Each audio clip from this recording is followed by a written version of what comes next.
So in this segment, we're going to be talking about Mr. Michael M. or Viz. I don't know how to pronounce that Twitter handle. Viva MJM, talking about the warnings that the UK faced many years ago. I think 5 years ago. That puts us at around, I think, just after Brexit, 2016. But yeah, he's put this out in a thread which I found quite interesting, so I thought I'd share it with you guys. He's well worth a follow on Twitter as well if you haven't, and he also follows me on Twitter, so shouts out to him. He gets to see my mad ramblings. Anyways, so he says, so I and others, of course, you're talking about Dr. Anna Jaworska, I think David Henning, there's one guy, I can't, Dimitri something, I think his name is, and quite a few others warned the UK years ago about problems, but, about how a Canada-style agreement, what would that mean? So, reduced to wholly lost trade, services, working, retirement, travel rights, and benefits across the continent. That's happened. We've lost trade. The service industry has taken a massive hit with loads of financial services leaving the country.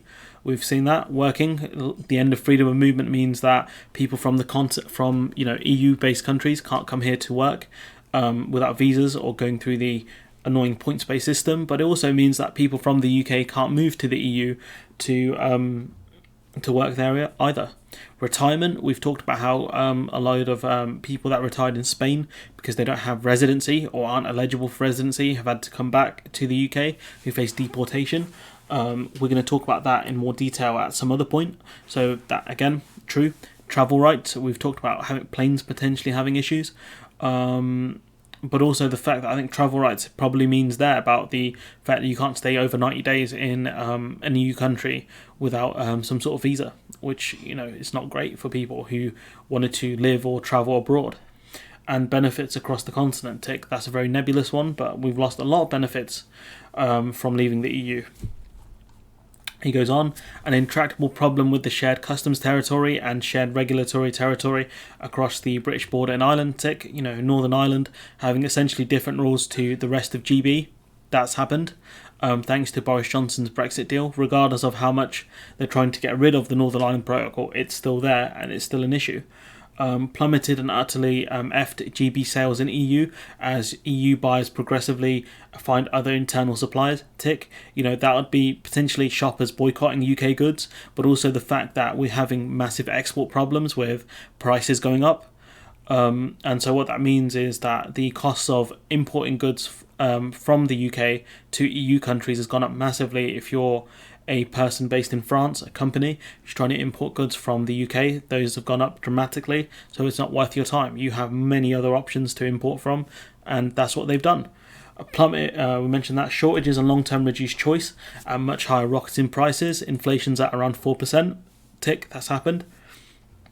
In GB is EU suppliers without massively raised selling prices consider it's not worth the hassle when they can drop off the goods at the port, but the goods don't get transported properly.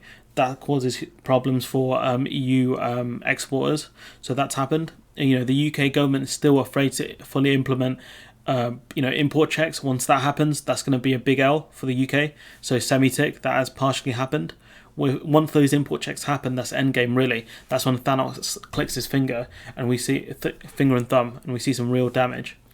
Other countries taking advantage of the UK's desperation or weaknesses to sign any trade deals to politically grandstand. We've seen that with Australia, which may have a negative impact on our trade deal. Japan have taken advantage of us. We're going to cover the New Zealand deal, which is rubbish as well. So yes, countries have taken massive advantage of us. I'm amazed the Americans haven't done so yet, but I'm sure that will happen at some point. Effed over UK farmings and shellfishing, that's happened. Shell fishermen can't export goods into the EU unless they come from grade A waters, and with more pollutants being tossed into the water in the UK, that's going to reduce the amount of grade A water we're going to have, which is further going to impact shell fishermen. Farming also having major problems we've talked about in the past, with farms being unable to export meat and other animal and plant-based products to the EU because of export checks, which is a result of us being a third country. Supply chains, yet more lorry parks, ICDs. Kent has a massive lorry park now, which is on 24/7, which ruins the night sky, but they knew what they voted for. Trade conflict, highly possible. Yes. Potentially we are sleepwalking into a trade war because of Lord Frost. Reducing soft power and inward investment across the globe, tick. The UK has fallen to France in terms of foreign direct investment, and we've talked about how was it Honda that left Swindon as well, a massive loss of jobs, high-paying jobs, £20 an hour. That's a really good wage. Danger of rising English nationalism and an executive power grab, paralleling the 1930s. Tick, I would say that's a bit of a stretch, paralleling the 1930s, but we have seen Dominic Raab talk about some changes to the judicial process which aren't great. So rising English nationalism, that is happening, which is going to further tear the union apart. The breakup of the UK looking highly possible with potential Irish reunification, but also Scotland potentially leaving, tick. But if you look on as from afar as he does, it seems all of this above is still just fine with Labour, the opposition. Starmer hasn't talked about this stuff a lot. The mainstream media and the British public. Bizarre, true that. It is very bizarre. But these are the warnings from sort of pre and just after Brexit, and all of these things have happened, haven't they? It's very hard to deny the reality of the situation. Yes, you can say, oh, we're sovereign now and blah, blah, blah, and talk all the rubbish you want. But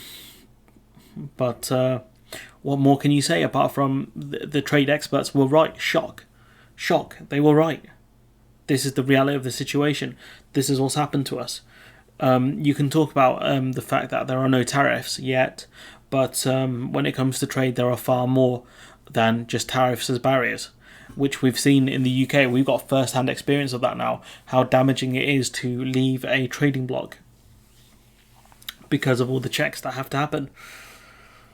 And the fact that we keep threatening deregulation, the service industry is taking a massive kick in as well. That's not great for a country that is predominantly based on services.